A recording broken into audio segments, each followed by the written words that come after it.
Eu quero cumprimentar aos nossos palestrantes, né, Dr. Valério de Oliveira Mazzuoli, a doutora Fernanda, minha amiga, né, nas lutas aí na Corte Interamericana, ela é defensora pública interamericana também, e a minha colega aqui do Mato Grosso, doutora Giovana Marielli, né, um prazer revê-los. A doutora Giovana vai ser a mediadora, né, e nós estamos aqui com algum problema que vocês tiverem, nós podemos tentar resolver.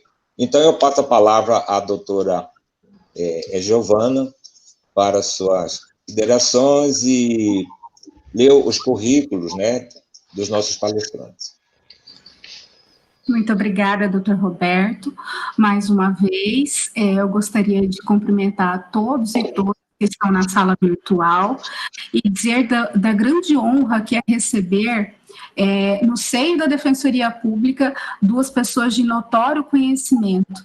Doutora Maria Fernanda, uma colega argentina, né, porteira, como eu havia dito, a quem eu apresentarei depois, mas o nosso querido, eu diria que o senhor é amado no seio da Defensoria Pública, professor Valério, porque foi professor de grandes defensores, é sempre uma pessoa que é um referencial em nossas petições e nossa atuação cotidiana. E aí eu vou pedir licença para ler brevemente o currículo de ambos. Professor Valério de Oliveira Mazzuoli é pós-doutor em Ciências Jurídicas Políticas pela Universidade Clássica de Lisboa, é doutor em Direito Internacional pela Faculdade de Direito da Universidade Federal do Rio Grande do Sul, mestre em Direito pela Universidade Estadual Paulista Júlio de Mesquita Filho, professor associado da Universidade Federal de Mato Grosso, fundador e primeiro coordenador do Programa de Mestrado de Direito Ambiental da UFMT, professor convidado de diversos cursos de especialização, dentre os quais eu cito da Universidade Federal do Rio Grande do Sul e da Pontifícia Universidade Católica de São Paulo, membro da nossa augusta Academia Mato Grossense de Letras, um excelente doutrinador, referência em várias citações dos nossos tribunais superiores, é um grande amigo da Defensoria Pública, como eu disse, professor de vários de nós, e que sempre nos honra com suas falas maravilhosas e enriquecedoras. Professora Maria Fernanda Lopes Pulelo, é defensora pública oficial da Defensoria Geral das Nações Argentinas, responsável pela unidade de atuação perante tribunais penais federais da cidade de Buenos Aires, atuou como secretária de Políticas Institucionais da Defensoria Geral, é defensora interamericana perante a Corte Interamericana, foi consultora das Nações Unidas para a Defesa Pública, foi assessora do Ministério da Justiça, da Câmara dos Deputados da Nação e Convenção Nacional Constituinte da Argentina em 1994, trabalhou com projetos de investigação direcionadas pelo professor Ferrajoli, me perdoe, investigando o direito de defesa. É autora de inúmeras obras e publicações jurídicas no seu campo de saber. Muito obrigado a ambos por estarem aqui conosco. Muito obrigada. A palavra, professor Mazzuoli. Olha, bom dia a todos e a todas. É uma satisfação, né, um imenso prazer participar desse colóquio virtual, a convite do Dr. Roberto Tadeu Vascovo, da doutora Giovana Marielli da Silva Santos, cumprimentar a colega doutora Maria Fernanda Lopes Puleio, e todos os colegas e os amigos que nos assistem, né? Eu, talvez, 20, 30 minutos, não sei o tempo que eu tenho para falar sobre esse tema, mas eu acho que seria suficiente. No fundo, bom, todos conhecem, né, já estão conhecendo bem a teoria, esse modelo brasileiro do controle de convencionalidade das leis, e aqui me parece que há certa evolução jurisprudencial do Sistema Interamericano de Direitos Humanos, e no que tange especificamente ao Brasil, e é um tema, portanto, que eu gostaria agora de enfatizar. Bom, a evolução jurisprudencial do tema, ela é bem conhecida, né? Ela começa lá com o caso Almonachy de Arellano e outros versus o Chile. A Corte titubeava um pouco em atribuir a competência de controle de convencionalidade para os estados. Ela dizia que os estados têm que usar um tipo de controle de convencionalidade. Depois, pouco tempo depois, naquele famoso caso dos trabalhadores demitidos do Congresso contra o Peru, ela tira essa palavrinha, esse tipo, e já firma um pouco mais seu posicionamento, dizendo que os estados devem controlar a convencionalidade das leis. O Poder Judiciário é que tem a prima facie de controle. Quer dizer, é um desserviço a dizer que o controle de convencionalidade não é primário do Poder Judiciário. Isso é um desconhecimento do sistema interamericano e desconhecimento, inclusive, do preâmbulo da Convenção Americana, que coloca o sistema de direitos humanos, aliás, como é todo o direito internacional público, né? Sempre subsidiário das jurisdições nacionais. Não se bate à porta do direito internacional se tem a solução do problema no plano interno. Então, a Corte Interamericana vem e coloca essa obrigação de controle primariamente aos juízes. Né? Aos juízes. É uma obrigação do Poder Judiciário. Mas faltava, então, uma ampliação jurisprudencial sobre o tema para que outros órgãos do Estado e outros órgãos vinculados à administração da justiça também pudessem examinar a convencionalidade das leis. Aqui eu abro um parênteses, porque a Corte Interamericana também não entendeu muito bem as diferenças que existem no plano do direito interno dos Estados. Ela disse, os Estados têm que controlar a convencionalidade. Eu diferencio teoricamente, já tem mais em todas as minhas obras, o que é exame de convencionalidade, que é o gênero, que tem duas espécies, a aferição de convencionalidade e o controle de convencionalidade. A Corte Interamericana não controla a convencionalidade das leis quando emite uma opinião consultiva. É uma consulta, ela afere. Né? Controlar significa retirar a validade da norma. Só há controle com o poder que pode retirar a validade da norma. O delegado de polícia retira a validade de uma norma? Não porque desemboca no Ministério Público e no Poder Judiciário, mas ele afere. Então, quando eu afiro a convencionalidade, eu tenho um grande papel. Então, a aferição de convencionalidade é muito importante também. O Poder Executivo, o Poder Legislativo, a Defensoria Pública, o Ministério Público, quando que eles aferem e quando que eles, em que casos controlariam a convencionalidade das normas. Então, faltava uma alavanque jurisprudencial para entender que outros órgãos do Estado também poderiam, vamos dizer, manejar o controle de convencionalidade. Isso veio no caso Cabreira Garcia e Montiel Flores contra o México, e depois isso foi selado no caso Gelman versus Uruguai.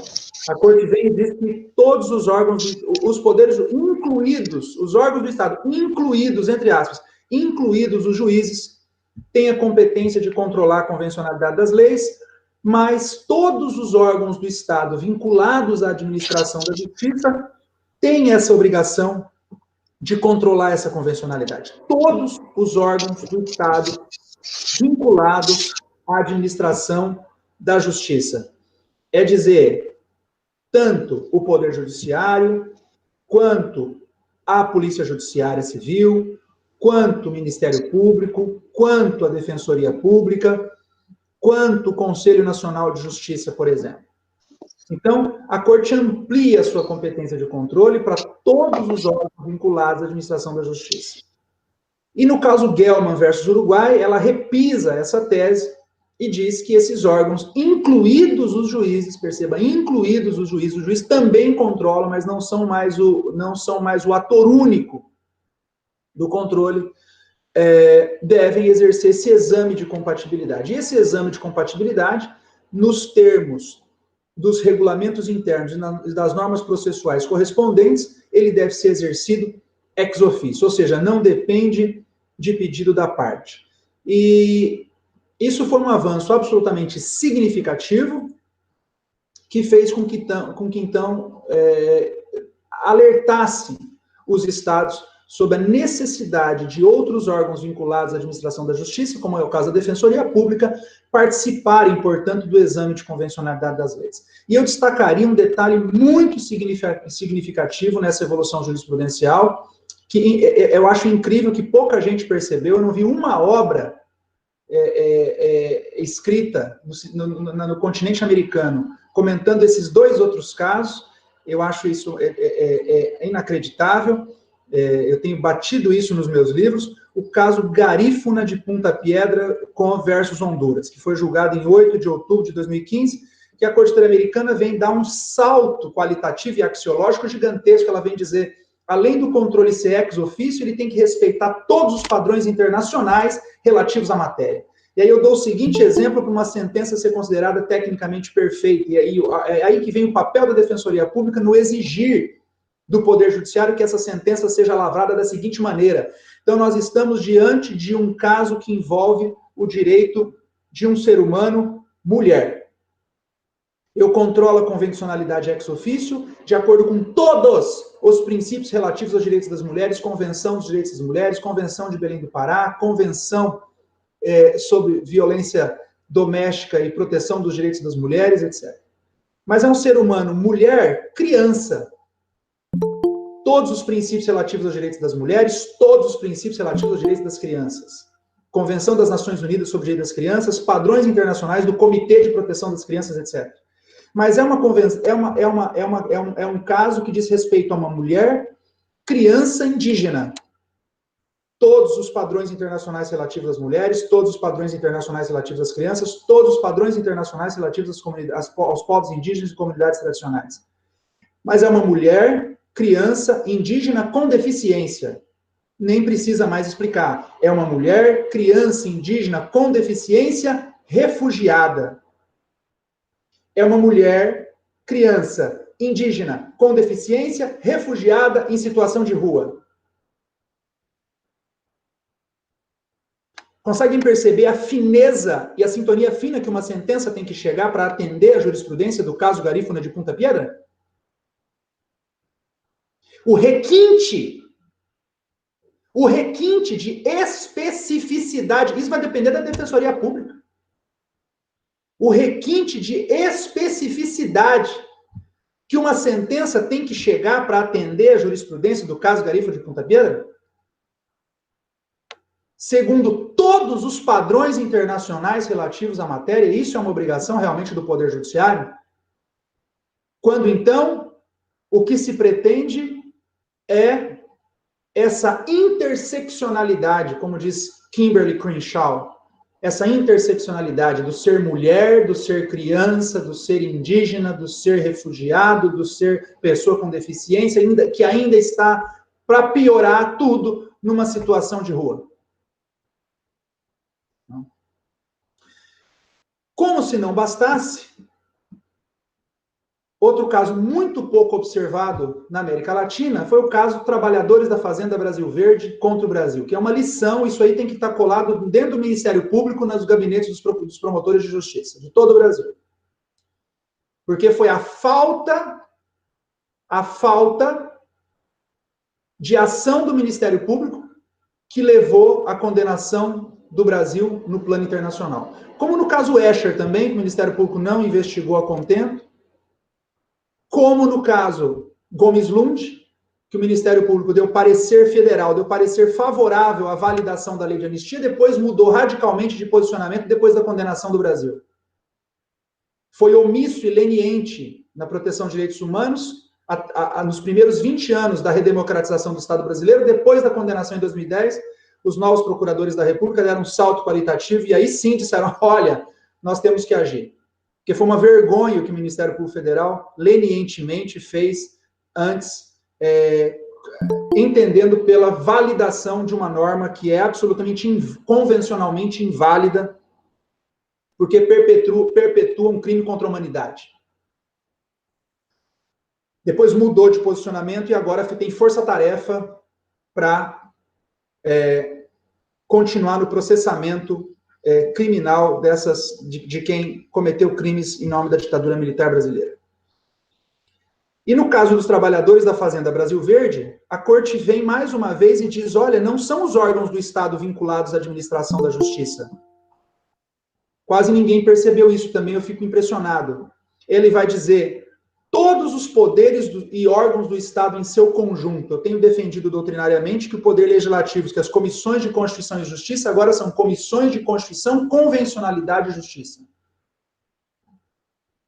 E nós já temos exemplo no Brasil de controle de convencionalidade pelo Poder Legislativo e falta ainda o controle de convencionalidade pelo Poder Executivo, porque o Executivo ainda tem sido o grande vilão de violação de direitos humanos, né? Notadamente no contexto latino-americano, Brasil, Argentina, Chile, Uruguai, etc. Venezuela, Costa Rica, El Salvador, Panamá, Nicarágua, Guatemala e assim por diante, né? Então, nesse sentido, percebam, há uma riquíssima evolução jurisprudencial. A jurisprudência da Corte Interamericana, senhores defensores e senhoras defensoras, é vinculante ao Brasil, é um recado que eu dou de coração aberto a vocês, que atuem engajadamente nesse sentido. O Supremo Tribunal Federal colocou esses tratados em nível supralegal no nosso país. Então, não é possível que o Poder Judiciário não aplique essa jurisprudência, né? Não é possível que o Poder Judiciário não aplique essa jurisprudência. Nesse caso, a nossa vizinha nação irmã Argentina está mais evoluída que a gente.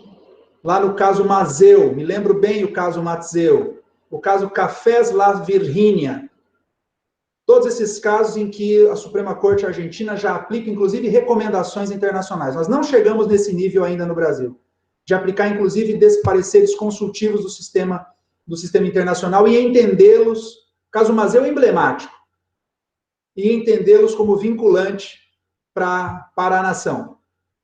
Né? Aqui ainda nós estamos lutando para a norma de hard law, né?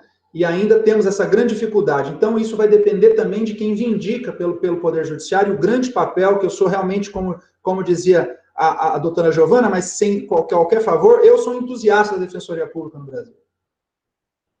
Todo mundo sabe disso, né? Se eu pudesse voltar atrás, eu acho que eu ia ser defensor público. Eu sou entusiasta da Defensoria Pública no Brasil. Então, tem que exigir, tem que vindicar, segundo a jurisprudência também do Supremo, de que os tratados têm, no mínimo, status supralegal. Então, não há qualquer desculpa, né, qualquer tipo de argumento para não cumprir essas determinações internacionais. Então, isso mostra, essas decisões somadas, elas demonstram claramente que esse controle nacional é que há de ser tido como principal e mais importante. E apenas no caso da sua falta de realização interna ou do seu exercício insuficiente é que deverá a Justiça Internacional, evidentemente, atuar. E aí ela traz para si a competência de controle, mas, senhores e senhoras, nós não podemos confiar de modo algum na justiça do Sistema Interamericano de Direitos Humanos. Isso não é uma discriminação, eu explico. Não se pode confiar no Sistema Interamericano. Por quê? Porque ele não é feito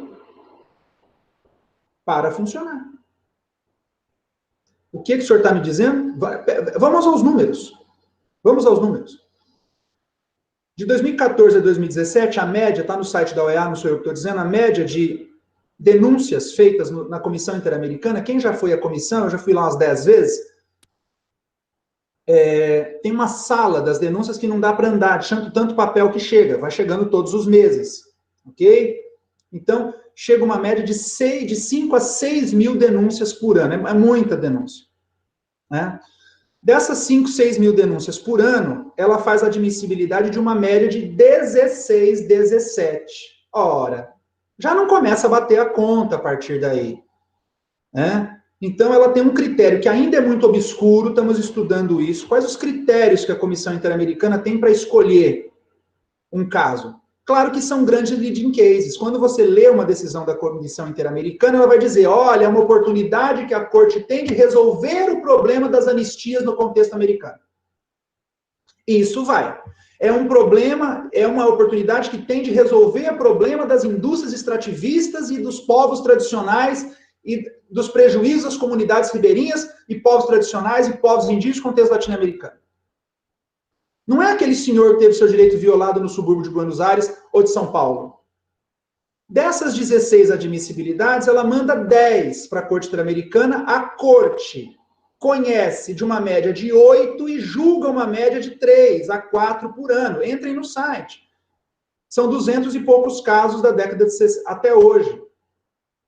Ou seja, não é possível que só existam 4 violações de direitos humanos para 35 estados americanos. Tudo bem que não são os 35 que participam do sistema da Corte, mas no plano da OEA, 4 violações de direitos humanos por ano. Quantas violações de direitos humanos, nesse momento, estão ocorrendo na cidade do Rio de Janeiro ou de São Paulo? E que o direito brasileiro não vai dar resposta. É por isso que a Corte Interamericana firma essa jurisprudência e diga, olha, eu não dou conta de resolver os meus problemas, então faça do limão uma limonada, inverte a lógica e controle a convencionalidade em primeiro grau. Isso está muito claro na minha cabeça. Essa jurisprudência em que ela bate na tecla de que é uma missão dos juízes, por isso que tem autores que falam, mas presta um desserviço à nação brasileira. Dizer que o verdadeiro controle é do sistema interamericano, então nós estamos num mato sem cachorro, porque não existe controle. Os tribunais internacionais não funcionam adequadamente. E sempre me pergunto, uma violação de direitos humanos pode ser levada ao sistema interamericano? Depende de uma lógica, de uma advocacia e de uma logística tremenda para se fazer. Quem conhece o sistema sabe. A dificuldade de se emplacar um caso no sistema interamericano. Tem que ser um caso paradigmático, que resolva outros casos.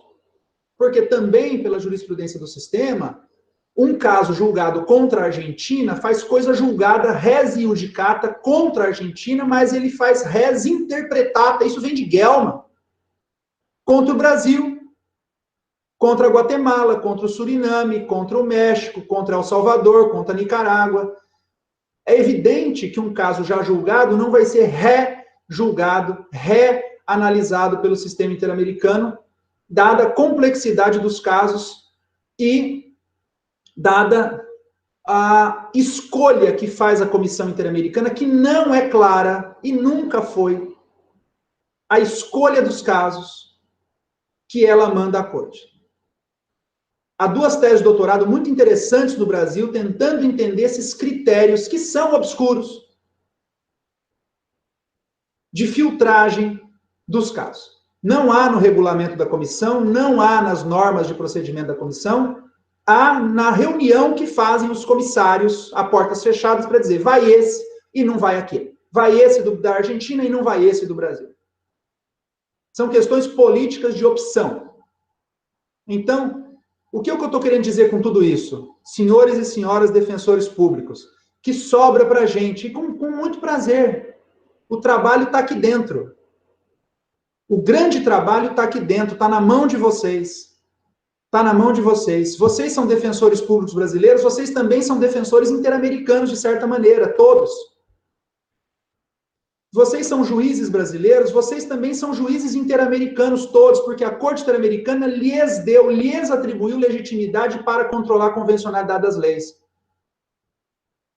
Aí vem um autor da Universidade de São Paulo e diz, olha, mas daí não pode ser, porque como que eu vou saber se o juiz está controlando certo, se a Corte Interamericana pode dizer depois de maneira contrária? Bom, então também revoga a teoria do controle de constitucionalidade. Um juiz singular controla a constitucionalidade. Ah, mas o tribunal reformou a decisão dele. Bom, não significa que ele não controlou. São encadeamentos diversos de controle. E o Superior Tribunal de Justiça caça a decisão do tribunal e o Supremo caça do STJ e volta do juiz de piso valer. Ou seja, teve 4 decisões divergentes, uma revogando a outra, e não há que se falar que não houve controle nas 4. São encadeamentos intra, nesse caso, quando é a Defensoria Pública Judiciário, inter. No caso do Poder Judiciário só, intrainstitucional de controle.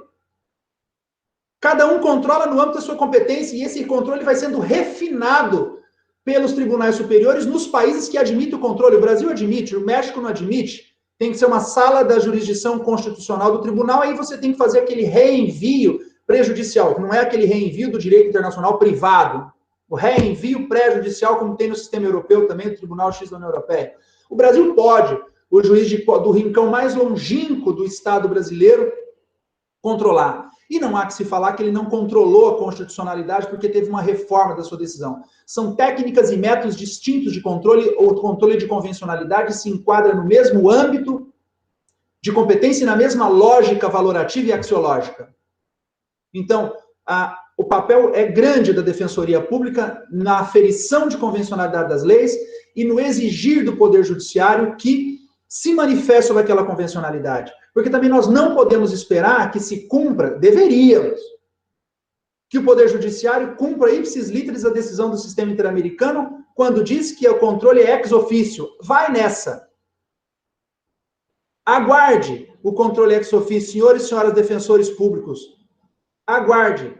O cidadão não vai ter o seu direito reconhecido. Então, tem que exigir. Mas o controle seria ex officio. Olha que vantagem para o sistema processual brasileiro se o Poder Judiciário observasse de forma ex officio o controle. Os senhores e senhoras defensores públicos brasileiros não precisariam se matar no pré-questionamento e nos embargos declaratórios para subir um recurso especial para o Superior Tribunal de Justiça, porque ex officio já estaria discutida a questão no acórdão. No tribunal, no nosso sistema, no tribunal do Estado, que seria a província, etc. Então, doutor Roberto, isso são questões que ainda não são observadas no Brasil. Isso tem que merecer um mínimo de reflexão, doutora Giovana. Exigir do Poder Judiciário o controle ex officio, porque, inclusive, facilita ao defensor público, ao bravo defensor público de um rincão mais distante do Brasil, de estar o seu trabalho um pouco facilitado pelo órgão de controle, porque, inclusive, já está pré-questionada a questão. Porque nós sabemos que muitos dos recursos da Defensoria Pública não são discutidos no âmbito do Superior Tribunal de Justiça, porque é claro que uma violação de direitos humanos acaba desembocando em conjunto fático probatório. É provar se bateu, se não bateu, se atirou, se não atirou, se morreu, se não morreu, se caiu, se não caiu, se teve, se não teve.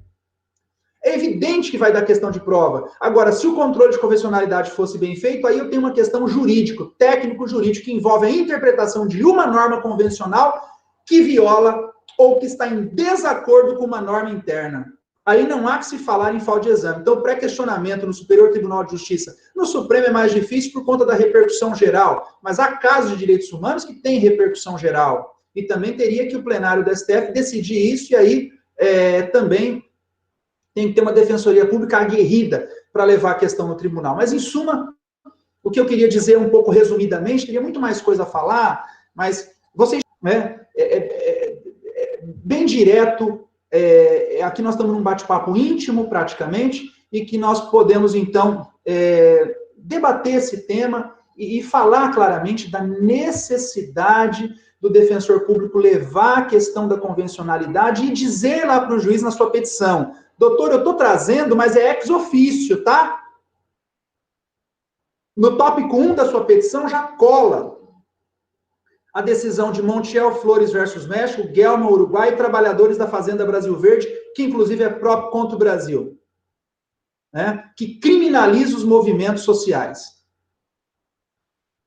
E foi julgado, condenado o Brasil por falta de investigação do Estado brasileiro. Falta de devida diligência de investigação do órgão brasileiro. Não obstante a insistência dos defensores que estavam ali defendendo esses movimentos, né? Então, e o Estado brasileiro não investigou. Não investigou. E, portanto, foi condenado no plano internacional. Então, deixar claro, é ex officio. E também para o tribunal. Eu acredito que o tribunal está avançando. Eu parabenizo o Tribunal de Justiça de Mato Grosso, porque eu me reuni com o corregedor. Ele é muito importante, corregedor, que o senhor emita uma resolução, uma normativa, um provimento, como quiser chamar, encorajando os juízes. Eu sei que eles já sabem aplicar os tratados, mas encoraja o juiz. Isso foi feito com o provimento 20 de 2020. Ou seja, o defensor público e a defensora pública tem que estar com esse provimento. Anotem, provimento 20 de 2020. Vão lá no site do Tribunal de Justiça e baixem esse provimento. Quando forem litigar em matéria de direitos humanos, já junta no anexo dos seus documentos o provimento 20. Falou, doutor, é ex ofício, tem um provimento da sua corregedoria mandando aplicar. Por favor, façam isso.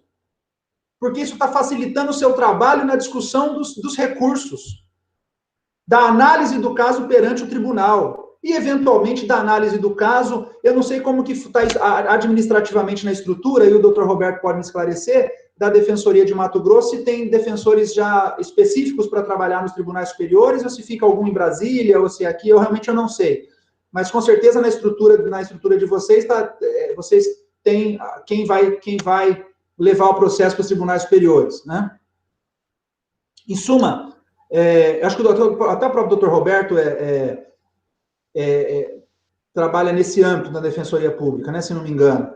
Muito bem. Então, isso aqui é importante. Isso aqui é importante, né? Quer dizer, o defensor começar a trabalhar no juiz de piso, de primeiro grau, e exigir esse provimento, que eu parabenizo realmente o corregedor, desembargador Luiz Ferreira, a desembargadora Maria Ortiz, que é uma grande pessoa, nos acompanhou, o desembargador Márcio Vidal também, e fiz isso de coração, e emplacou essa ideia, e isso se volta positivamente para a Defensoria Pública, para que nós possamos avançar. Mas, no fundo, o que eu queria comentar era isso, esse avanço jurisprudencial que tem que ser conhecido. Eu faço votos que a Defensoria Pública aplique cada vez mais os tratados de direitos humanos, e também o Ministério Público, né? O Ministério Público. Tá? Fica essa guerra no Brasil aí, dessas instituições, em vez de se unir para melhor proteger os direitos humanos, às vezes tem uma guerrinha, uma questão institucional que não leva a nada. No fundo, são dois órgãos do Estado que têm que devidamente olhar para o fim, que o fim é o ser humano que está atrás de um processo, né? Quando tiver essa perfeita convergência, nós vamos chegar no patamar e na plataforma emancipatória do nosso tempo.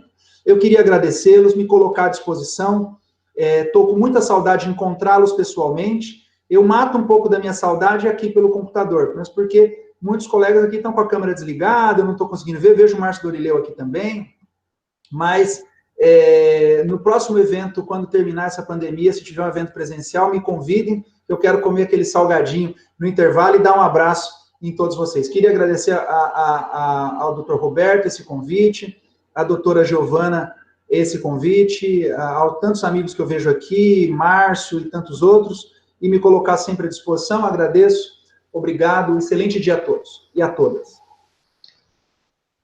Obrigado, doutor Valério, excelente palestra.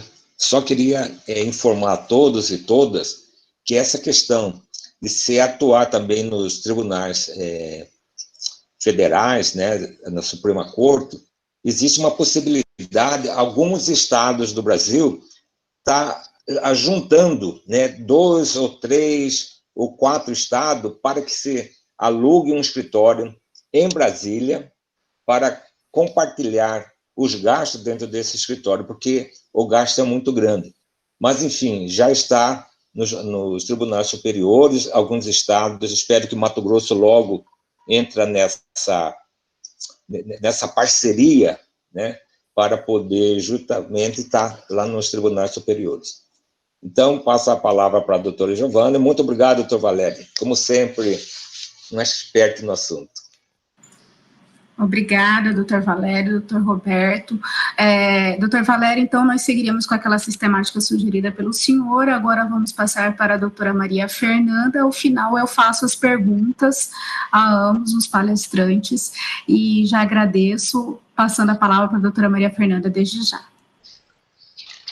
Muchas gracias, muy buenos días a todos los queridos colegas que están conectados en esta actividad que considero relevante. Voy a tratar de hablar despacio, como dice mi colega, la doctora Giovana. Soy porteña y dentro de los argentinos, los porteños hablamos todavía más rápido. Así que piano, ustedes si ven que aumento la velocidad, me ponen un parate, porque lo importante, lo relevante es justamente que podamos interactuar en esta mañana, que podamos establecer nuestros ámbitos de actuación desde un lugar de experiencias para que podamos fortalecernos mediante no solo el conocimiento de lo que ocurre en otros lugares, sino básicamente la posibilidad concreta de aplicar esas experiencias en nuestros ámbitos propios de desempeño profesional. Efectivamente, en un continuo con lo que acaba de señalar el doctor Valerio, el control de convencionalidad y sobre todo la actuación que corresponde a los defensores públicos dentro del amplio ámbito de control de convencionalidad es un elemento fundamental del desempeño de cualquier defensor. Porque efectivamente un principio que acaba de ser explicitado por nuestro colega es que el control de convencionalidad debería ser ex officio, es decir, si todo funcionara como debiera funcionar, no tendríamos que estar hablando en este momento de qué corresponde desde el lugar de la defensa pública, porque las leyes serían siempre respetuosas del derecho internacional, de los derechos humanos, serían siempre respetuosas de los estándares de mayor protección de la persona, serían siempre atentas a las cuestiones ligadas a las vulnerabilidades que constituyen el objeto principal de nuestro día a día desde la defensa. Sabemos que todo esto no es así. Sabemos que nuestros estados en el ámbito interamericano son muy despiertos, muy atentos para apurarse a suscribir los instrumentos internacionales de protección de derechos humanos, pero no tan atentos para cumplimentarlos y, en definitiva, para efectivizarlos. Este desligue entre lo que debe ser, porque los pactos están para cumplirse, y este es un principio liminar que infunde el control de convencionalidad. Si Brasil, Argentina, Bolivia, Panamá suscriben la Convención Americana de Derechos Humanos, es porque se obligan, artículo 1.1 de la Convención, a respetarla y sobre todo a garantizarla en el ámbito interno. Pero sabemos que esto no es así. Efectivamente, el derrotero del control de convencionalidad como una instancia de desarrollo de la Corte Interamericana viene desde una consideración, por ejemplo, en el célebre caso Almonacid versus Chile, de básicamente las normas internas en este concepto no pueden contradecir el establecimiento de normativas, porque no solo los pactos están para cumplirse, sino porque el desarrollo incluso constitucional en todo nuestro ámbito dice que los tratados internacionales tienen una jerarquía que no puede ser contradicha por el sistema interno. Entonces, la primera concepción en esa jurisprudencia de la Corte Interamericana estaba enfilada, estaba encaminada a la consideración de que la normativa interna no puede colisionar con la normativa superior.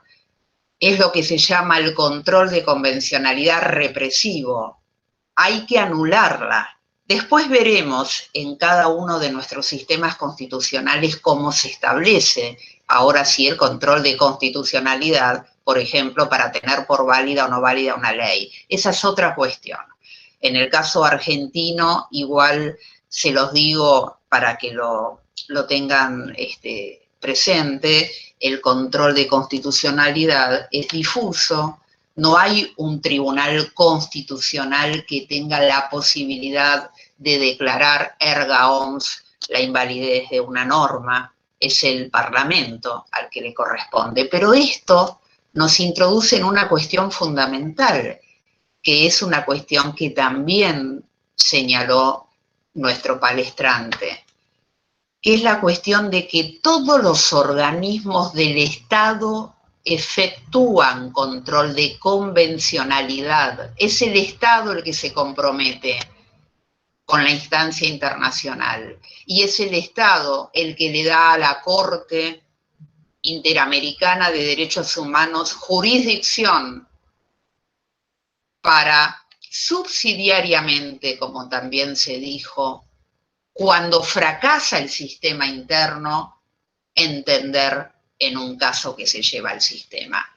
La idea toda del derecho internacional de derechos humanos es que debe aplicarse en el ámbito interno.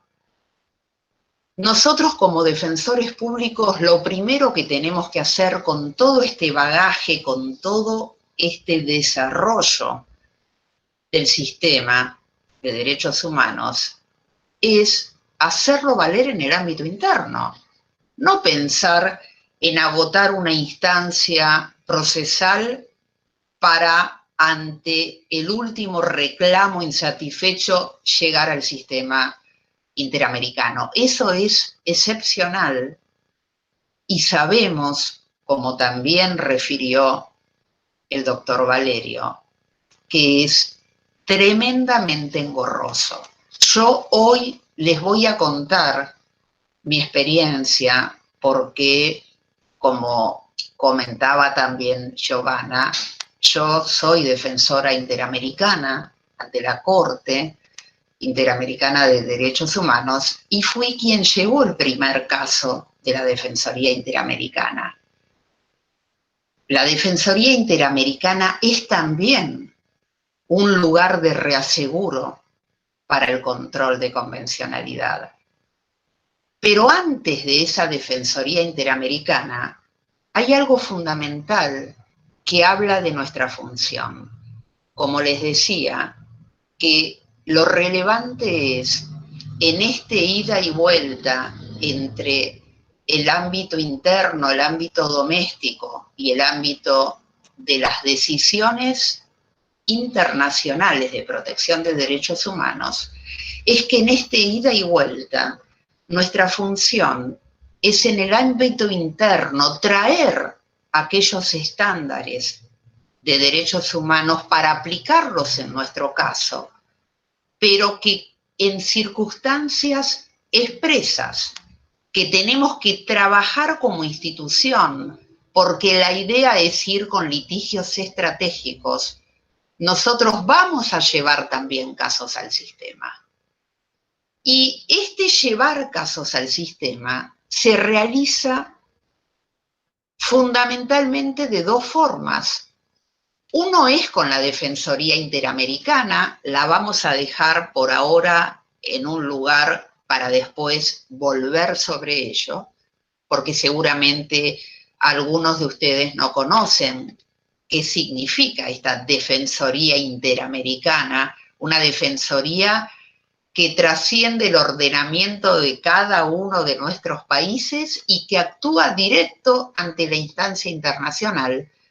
Decía, la quiero diferenciar de el actuar que tenemos internamente, pero también ante el sistema interamericano, como defensores internos de Brasil, de Argentina, de Perú. ¿Qué significa esto?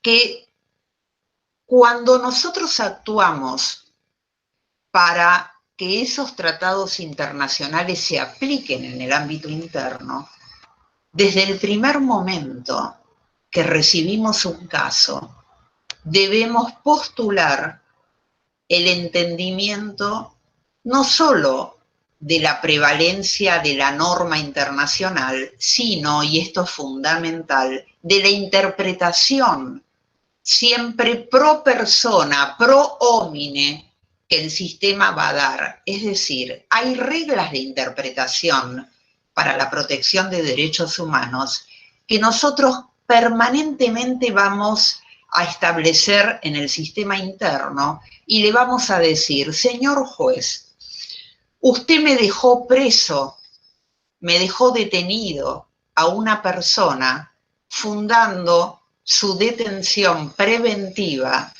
en un caso de la gravedad del delito. Y en realidad, el sistema interamericano está diciendo que solo el hecho de posibilidad de tener una fuga o de obstaculizar el proceso son las condiciones de legitimidad para dejar a esa persona detenida. Entonces está colisionando, está chocando lo que usted dice y hace como juez con lo que establece no solo la normativa internacional, por ejemplo, el artículo 7, el derecho a la libertad de la Convención Americana, sino toda la jurisprudencia del sistema. Cuando hablo de jurisprudencia, otra cosa fundamental es que la Corte Interamericana, además de su vía contenciosa con sentencias que luego del proceso, ustedes saben que para someter un caso a la Corte primero hay que pasar por la comisión. Y por eso hablamos de lo engorroso, porque la comisión está saturada de casos y no son muchos los casos que somete a la Corte. En general, más allá de estas dificultades para establecer algún tipo de lineamiento para entender qué casos la comisión somete, hay algo que ha sido estudiado, por ejemplo, por la Universidad de Chile, junto con el CEGID, es decir, con organismos que se especializan en la tramitación de casos ante el sistema interamericano, que es algo que no se puede discutir, que es que cuando el caso en la comisión, para lo cual no es indispensable el patrocinio de un letrado, de un abogado, en cambio sí tiene un abogado, es más altamente probable que el caso llegue a la Corte, por lo menos en menor tiempo. Y esto ha sido la preocupación de la creación ahora ya, no de la actuación interna que llevamos eventualmente casos al sistema, sino de la Defensoría Interamericana. Es decir, tratar de conformar un sustrato de casos paradigmáticos en el ámbito de la comisión para lograr que ese caso se someta por la comisión a la Corte Interamericana. Porque nosotros como defensores no vamos a poder llegar nunca directo a la Corte Interamericana. Pero les decía que una cuestión es la Defensoría Interamericana como un cuerpo diferente al actuar que cada uno de nosotros en nuestras estructuras de derecho doméstico, en nuestras instituciones de defensa pública, de Mato Grosso, del sistema federal argentino, de la provincia de Córdoba, del estado de Río de Janeiro, cada una de nuestras defensorías, eventualmente, si tiene habilitación normativa, va a poder llevar casos al sistema. ¿Y qué casos va a llevar? Va a llevar aquellos casos paradigmáticos que hacen ver un patrón estandarizado de comportamiento judicial que viola permanentemente derechos en el ámbito interno y que ya las instancias nacionales no han respondido adecuadamente para la protección del derecho internacional de derechos humanos. Volviendo al ejemplo que di antes, si permanentemente me dejan detenida a la gente con prisión preventiva y no fundan esas detenciones en los requisitos de las medidas cautelares, es decir, la posibilidad de fuga, porque esa persona es inocente, no puede ser un anticipo de pena la detención preventiva. Y yo reclamo y me voy a la Cámara de Apelación y la Cámara de Apelación ratifica la violación que hizo el juez inferior y sigue dejando detenida a la persona. Y entonces me voy al Tribunal Superior y sigue dejándome detenida la persona. Entonces lo que hay es un patrón de comportamiento de la justicia de determinado país que violenta claramente no solo la normativa internacional, sino los estándares de protección de esa jurisprudencia, tanto de la Corte como la guía interpretativa de la Comisión Interamericana también, porque la Comisión es un organismo del sistema que protege derechos humanos y dicta enunciados de protección. Entonces, la actuación de la defensa pública es tan relevante porque a falta de estos defensores, los sectores más vulnerables, si no llegan al sistema y si no son discutidas sus dificultades, sus vulnerabilidades, sus violaciones en el ámbito interno, ¿quién los defiende? Esta es la pregunta. Es cierto que hay un gran desarrollo de organismos no gubernamentales, la proactividad de la sociedad civil. Argentina y Brasil pueden dar cuenta de muchos organismos de la sociedad civil, pero es imposible llegar a todos los sectores vulnerables, porque en general estas instituciones no gubernamentales se enfocan y hacen prevalecer la protección para determinados tipos de derechos. Entonces habrá algunos organismos que protegen la libertad de prensa, habrá otros organismos que protegen los derechos de los condenados, los derechos a condiciones dignas de detención. Brasil tiene muchísimas medidas provisionales ante la Corte Interamericana por violaciones tremendas de condiciones dignas de detención.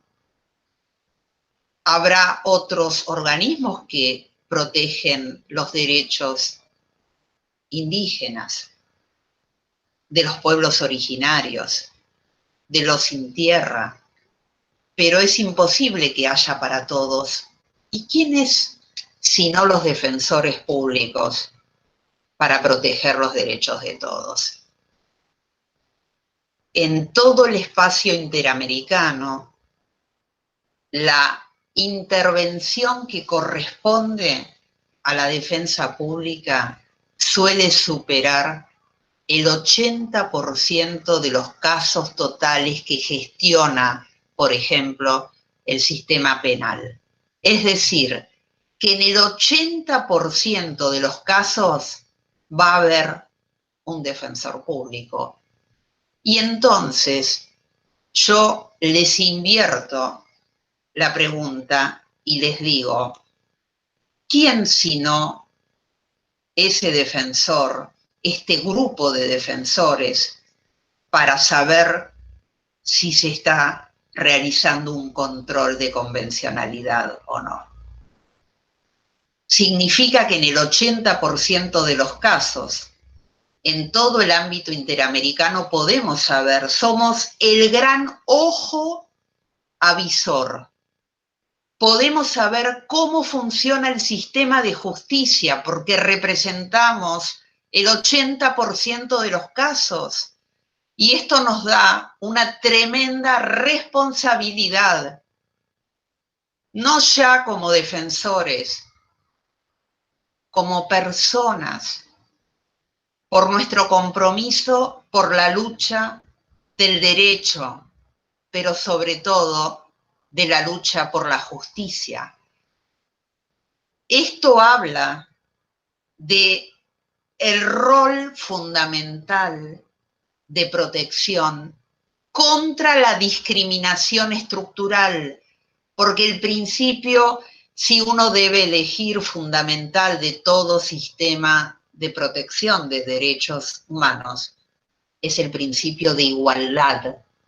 Y sabemos perfectamente que el principio de igualdad y no discriminación, como dice el 1.1 de la Convención Americana, los estados se obligan a respetar y a garantizar esos derechos humanos sin discriminación alguna por motivo de raza, edad, situación social, género, condición política.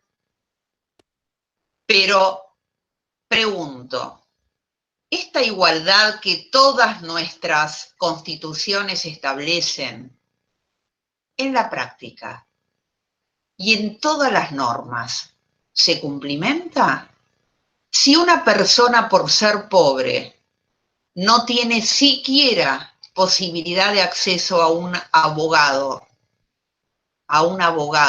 no solo un abogado pago, tampoco un defensor público, porque si el defensor público, como ocurría en el siglo pasado, está tranquilo, sentado en su escritorio, en su bufete, esperando que el pobre, que el vulnerable, que el indigente venga a tocar su puerta, así no va a funcionar un sistema de protección. Somos nosotros como la institución prevalente para la protección de ese vulnerable los que debemos primero medir la demanda insatisfecha, la imposibilidad de acceso a los derechos que tienen los sectores vulnerables. Entonces, la gran revolución que provocan las defensorías públicas frente al control de convencionalidad es que estas defensorías públicas del presente ya no pueden trabajar como en el siglo pasado, como meras auxiliadoras de pobreza entre comillas, porque el juez asignaba un defensor y la verdad a nadie le preocupaba porque ese defensor estuviera en el día a día protegiendo el caso. Claro que acá hay cuestiones que trascienden lo que un defensor puede hacer. Si un estado, llámese Mato Grosso o Buenos Aires, nombra 3 defensores y 25 fiscales y 30 jueces, ¿qué va a poder hacer ese defensor? Jugamos muchas veces a ser héroes, pero si el Estado no nos da los instrumentos, ese Estado es el que está incumpliendo los derechos y sobre todo las garantías, porque las garantías hablan de la efectivización de esos derechos.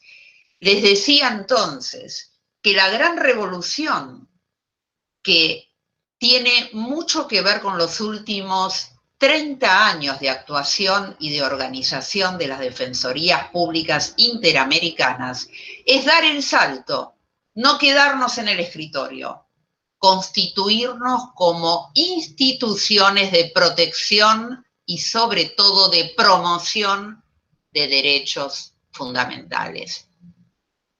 ¿Y cómo se hace? Partiendo de determinados principios que actúan como prevalencia. 1, el conocimiento de la realidad en la cual actuamos. 2, el pasar a la acción. 3, el diseñar políticas públicas de acceso a la justicia y de protección de sectores vulnerables. Pero no solo diseñar, ejecutarlas. Y dentro de esas políticas públicas va a estar el luchar en serio por el derecho a la igualdad y no discriminación, que significa trabajar dentro de las defensorías con los sectores vulnerables para luchar como litigio estratégico. Y paso a otro ejemplo, personas con discapacidad. ¿Cómo pensar que ese derecho igualitario le llega de la misma forma a la persona con discapacidad que a la persona que no tiene una discapacidad? El sistema interamericano, como les decía, ha desarrollado una enorme e importante jurisprudencia en el ámbito de los casos contenciosos, pero también en sus opiniones consultivas. Por ejemplo, migrantes indocumentados, derechos del niño. ¿Y qué dicen estos estándares? Que dejar al proceso por sí solo que resuelva las cuestiones no nos va a llevar a nada, porque las desigualdades son estructurales. Entonces, el proceso debe establecer medidas de compensación. ¿Cuál es la primera medida de compensación? El acceso al defensor público.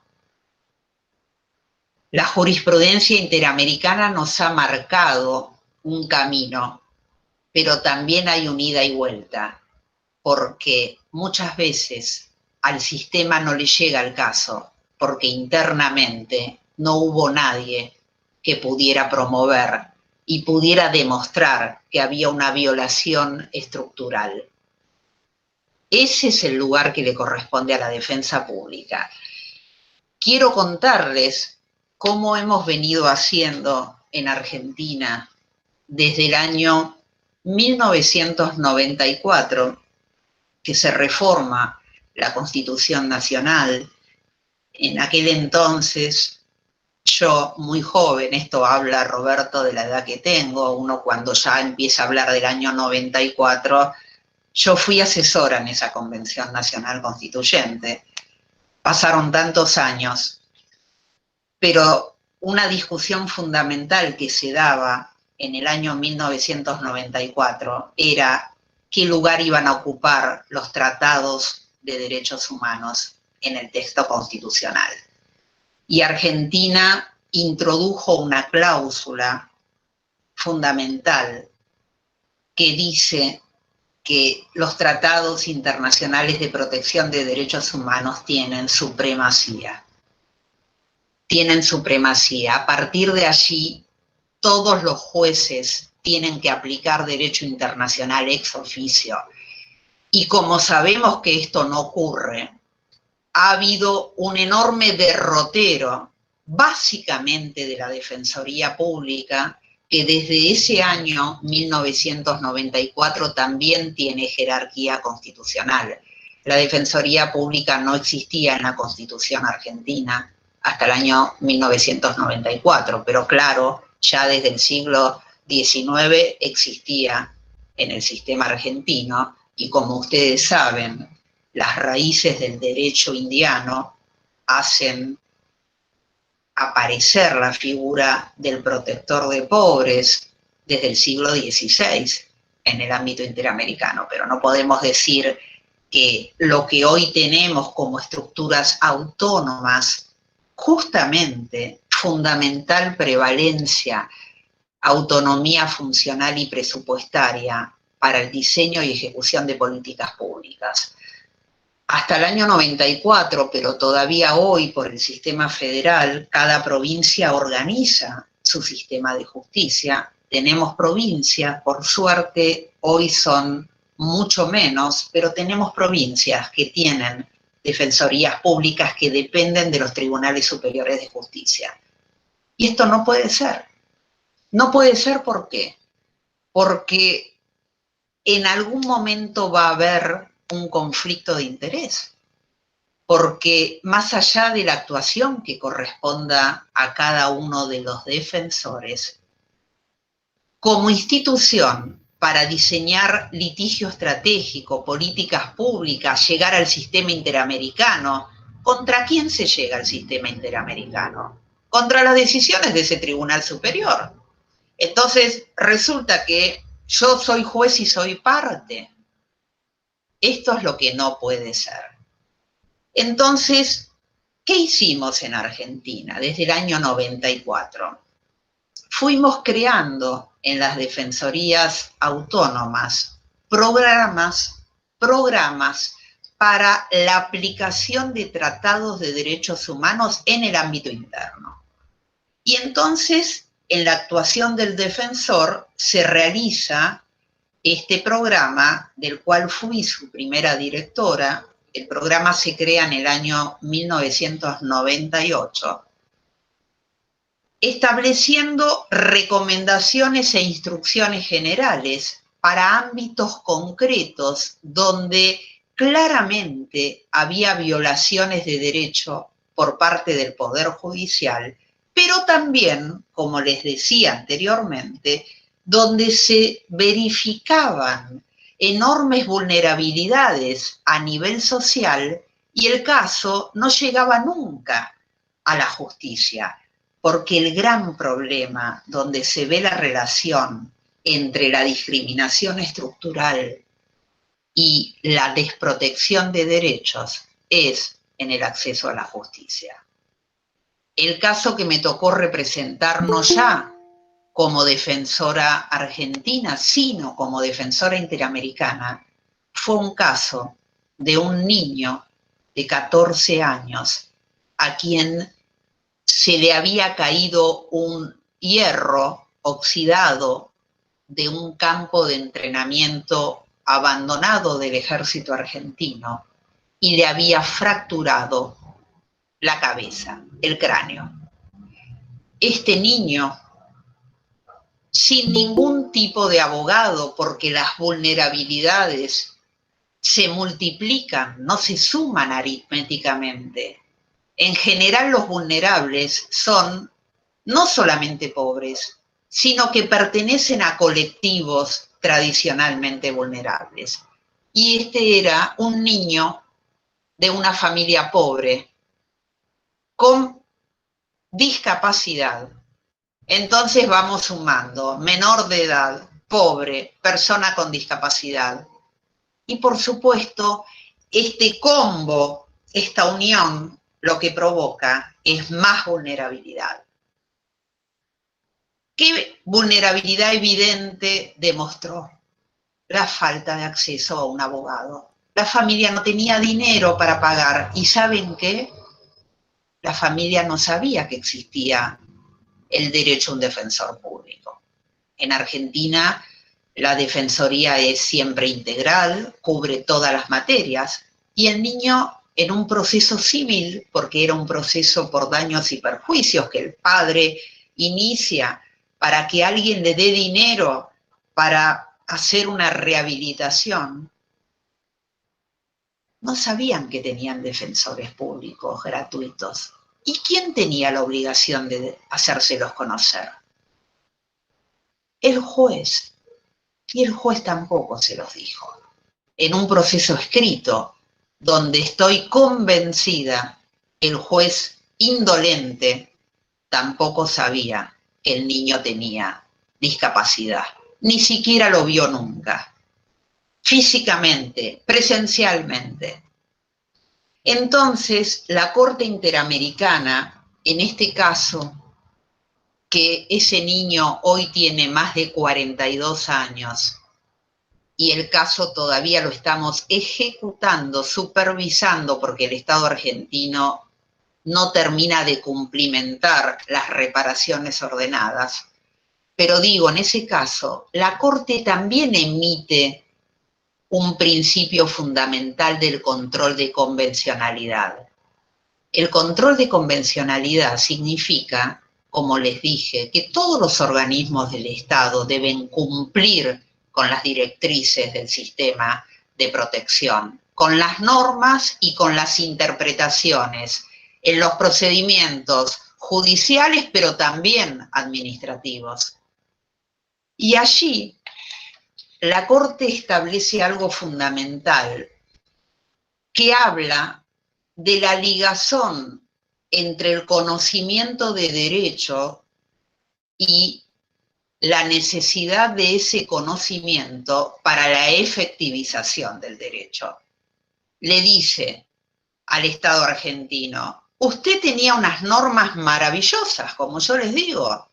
Somos campeones en sancionar normas maravillosas de protección de sectores vulnerables, pero nunca le dieron a ese niño la posibilidad de protegerlo concretamente, y pasó por todas las instancias judiciales, y nadie le dijo siquiera que tenía derecho a un certificado de discapacidad que le iba a dar medicación gratuita. Una ley antiquísima en Argentina, pero nunca le dieron ese derecho. Y ahí la Corte habla de la ligazón entre este control de convencionalidad y la posibilidad concreta de gozar de la eficiencia, de la eficacia de las normas prevalentes. Porque el artículo 2 de la Convención Americana de Derechos Humanos lo que obliga a los estados es de disponer en la práctica la aplicación concreta de todas las normativas de la Convención. Y si no existen, el Estado, ahora el Poder Legislativo, también obligado al control de convencionalidad, no solo en casos de omisión, sino en casos de leyes que violan el derecho superior. Esas leyes, el Poder Legislativo debe derogarlas, si no, los jueces deben aplicar directamente el control de convencionalidad y no aplicarlas. ¿Se entiende cómo juega? Entonces, en el rol que nos corresponde, hay innumerables prácticas que podemos desarrollar. Les decía, la creación del programa para la aplicación en el ámbito interno de tratados internacionales actúa también en una fundamental interpretación que también se deduce del sistema de control de convencionalidad, que es la capacitación de los operadores judiciales. La Corte Interamericana, en un caso paradigmático de violación del derecho a la defensa efectiva, Ruano Torres versus El Salvador, es un caso del año 2017, estableció como una garantía de no repetición. Garantía de no repetición es, dentro de las sentencias de la Corte, el Tribunal Interamericano hace uso de una función que uno podría decir docente, porque lo que le interesa no es solamente resolver el caso, reconociendo que ha habido un daño, otorgando eventualmente indemnizaciones, reparaciones concretas, sino que lo que le interesa al sistema interamericano y un desarrollo que incluso es superior al que ha de alguna forma puesto en práctica la Corte Europea de Derechos Humanos, porque ustedes saben que hay un diálogo constante entre la Corte Interamericana y el Tribunal Interamericano, entre la Corte nuestra,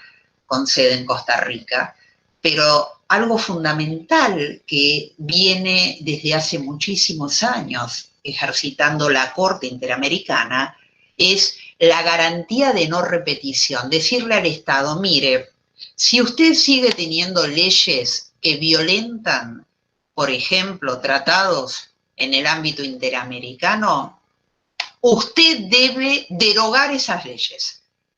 Si usted no tiene leyes, debe sancionarlas.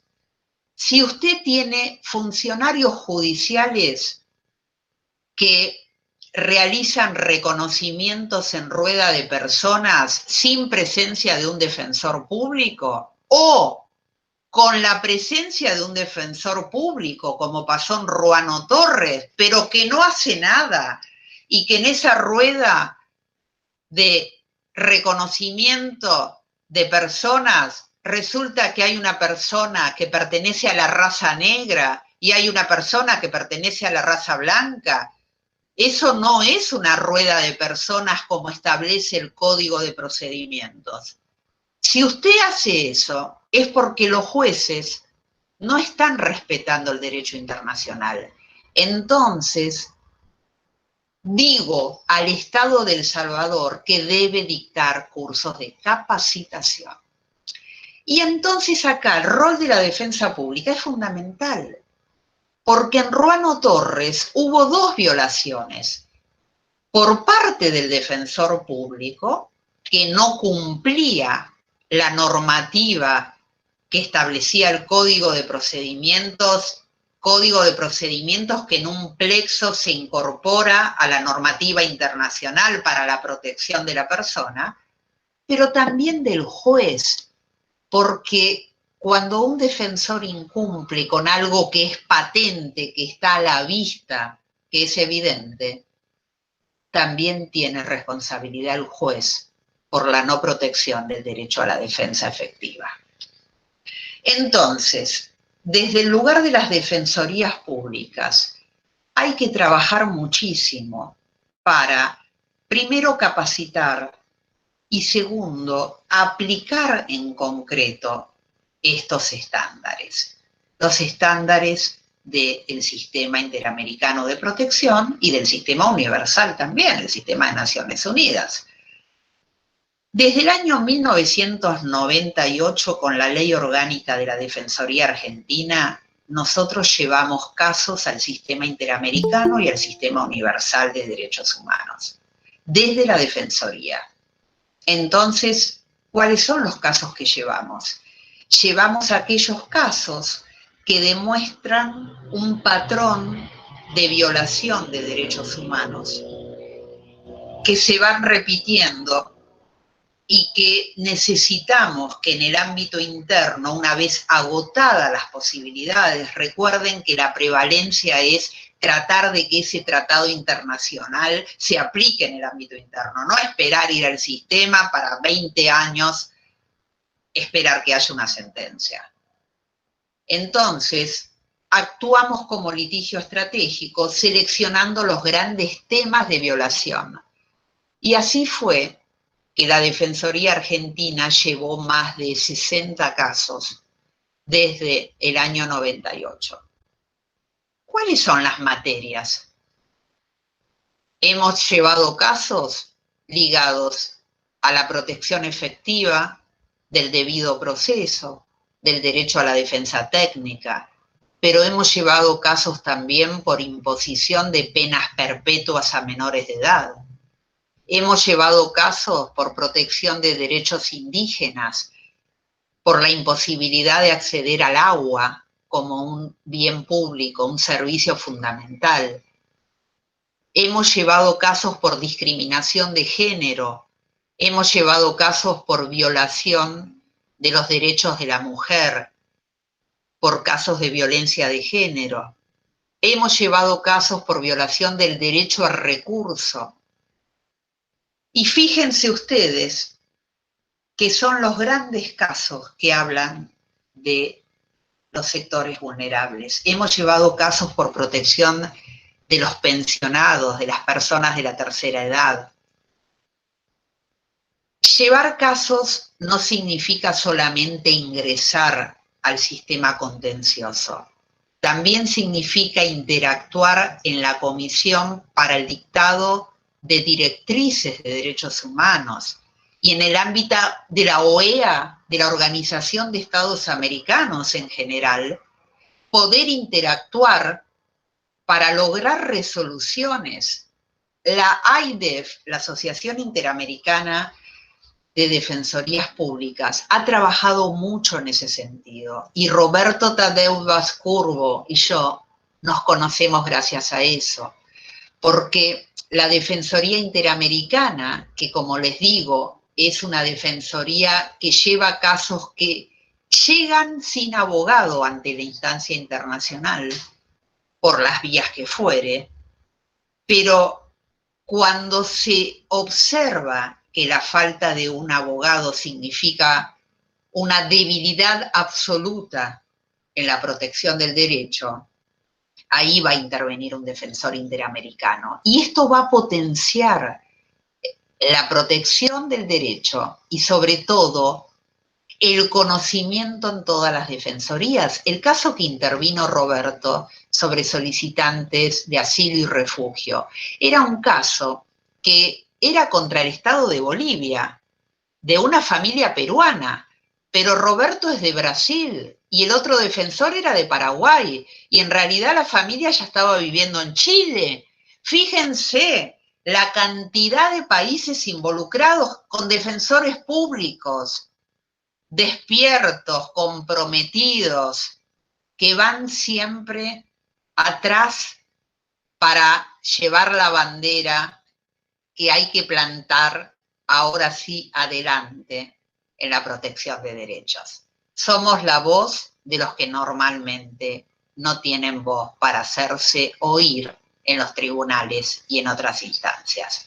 Muchas gracias y quedo abierta a cualquier pregunta.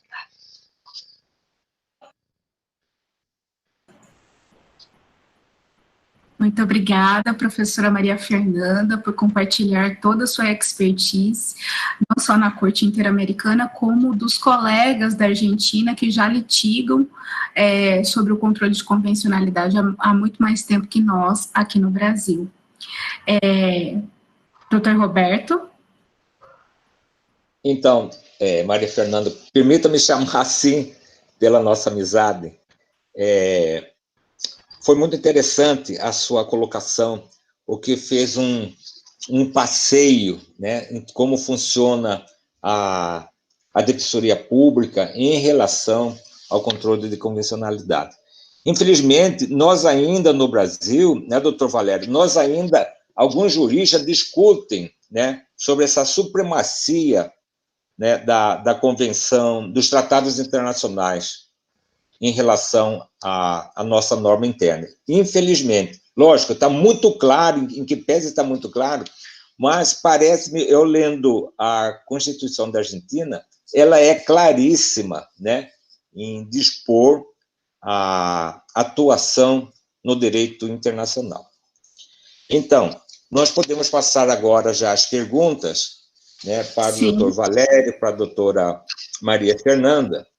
E numa das perguntas aqui para o doutor Valério, a Maria Oliveira, se você está olhando no chat, ela faz uma pergunta interessante de como, né, o legislativo fazer o controle de convencionalidade. Doutor Valério, por favor. Eu agradeço, uma pergunta muito interessante, que no Brasil já tem um caso concreto. O Legislativo deve controlar a convencionalidade nas suas comissões de Constituição e Justiça e devem verificar se as leis que estão sendo aprovadas no Parlamento estão de acordo com os tratados internacionais de direitos humanos. E um caso concreto belíssimo foi LOAS, a Lei da Assistência Social, que todo mundo conhece. Ela tinha um artigo que pode se considerar desumano, que era o 21, parágrafo 2º, ou 22, parágrafo 1º, um desses, e colocava o conceito de pessoa com deficiência para fins de recebimento do benefício assistencial. E vocês se recordam qual era o conceito? Para os fins dessa lei, agora eu fui pego de surpresa, eu estou sem a norma aqui, mas é isso, de cabeça. Para os fins dessa lei, pessoa com deficiência é aquela totalmente incapacitada para a vida e para o trabalho. Então, pessoa com deficiência é aquela que está morta. Limitava totalmente, né, doutor Valério? Morta, totalmente incapacitada para a vida. O que é totalmente incapacitado para a vida? É quem está enterrado. E para o trabalho, limitava totalmente, como diz a doutora Giovana. O que fez? O Procurador-Geral da República propôs uma DPF no Supremo para dar interpretação conforme ao artigo 1º da Convenção das Pessoas com Deficiência, que foi aprovado por maioria qualificada no Brasil, tem status de norma constitucional. A semelhança, se não me engano, do artigo 22 lá da Constituição Argentina, que coloca aqueles 10 tratados internacionais no nível constitucional. O artigo 75 da reforma argentina de 94, né?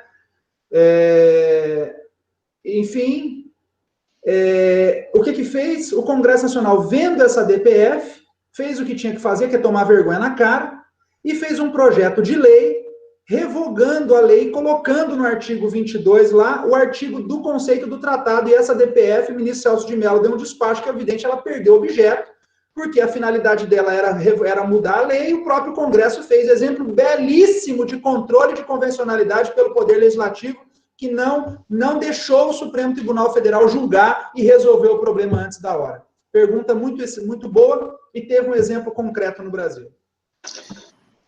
Eu só queria fazer uma colocação, doutor Valério e doutora Maria, se me permite, é que no caso Pacheco Tineo e o Estado Plurinacional de Bolívia, nós alegamos também da necessidade do Poder Executivo fazer o controle de convencionalidade, onde a Corte acolheu. Eu quero falar nós, para fazer também a menção ao defensor interamericano, Gustavo Zapata, grande amigo e grande pessoa, muito capacitada. E lá nós pedíamos de que o CEMIAG, quer dizer, o Serviço Nacional de Imigração da Bolívia, ela não atendeu, ela não fez esse controle de convencionalidade, inclusive mandando prender a família Pacheco Tineo. Então, a Corte realmente ela reconhece, né, da necessidade também do Poder Executivo, né, quer dizer, as repartições do Estado, a fazer essa entidade. Então, na verdade, o controle de convencionalidade é uma obrigação de toda a autoridade pública, né? Aí passa pelo Legislativo, Judiciário, Poder Executivo. Era só esse comentário que eu queria fazer. Vamos para a doutora María Fernanda. Sí, aquí veo en el chat una pregunta de María Oliveira. ¿Cuál es la importancia na Bissau del caso Sebastián Klaus Furlan por Argentina para a solidificación de actuación dos defensores públicos interamericanos y en los casos en que a víctima recusa actuación del defensor público interamericano, como fica su representación perante la Corte Interamericana? Agradezco esta pregunta, por cierto, muy importante y sobre todo porque se han presentado casos donde algunas personas no quieren el defensor asignado o no quieren ningún tipo de representación. Y justamente voy a empezar por la segunda parte de la pregunta. En el caso Furlan, yo les conté la enorme distancia de protección de derechos realizada básicamente por los jueces en el ámbito interno. El padre, Danilo Furlan, que es también declarado víctima en el caso, es decir, no solo el niño con discapacidad, sino sus padres y sus hermanos. Son 5 personas que terminan siendo declaradas víctimas. ¿Por qué? Por la violación del derecho de acceso a la justicia, porque este padre de familia pobre nunca había podido ni siquiera poder hablar frente a frente con los jueces. Él escribía cartas y el proceso está plagado de cartas donde él escribe y dice, por favor, escúchenme, voy a tal lugar, pido ayuda, nadie me contesta. Entonces, el rol en ese caso del defensor interamericano empezaba a ser complicado porque él no quería saber nada con que una defensora argentina, es decir, yo, participara, porque todo lo que tenía que ver con la justicia argentina, el padre con razón decía que era lo que le había provocado sus desastres en el caso de su hijo. Entonces, la Corte Interamericana dice, un defensor va a ser de Argentina, el otro va a ser de Uruguay, justamente para que la persona no sienta, más allá de que en Argentina la Defensoría Pública básicamente va contra el Estado argentino, ni hablar los casos penales, ¿contra quién va? La fuerza pública pertenece al Estado, pero también en los otros casos tiene una actuación de mucha autonomía la Defensoría Pública. Pero esta persona no quería saber nada con nada que fuera de Argentina. Entonces la Corte lo primero que le dice es, bueno, pero hay un defensor de Uruguay también.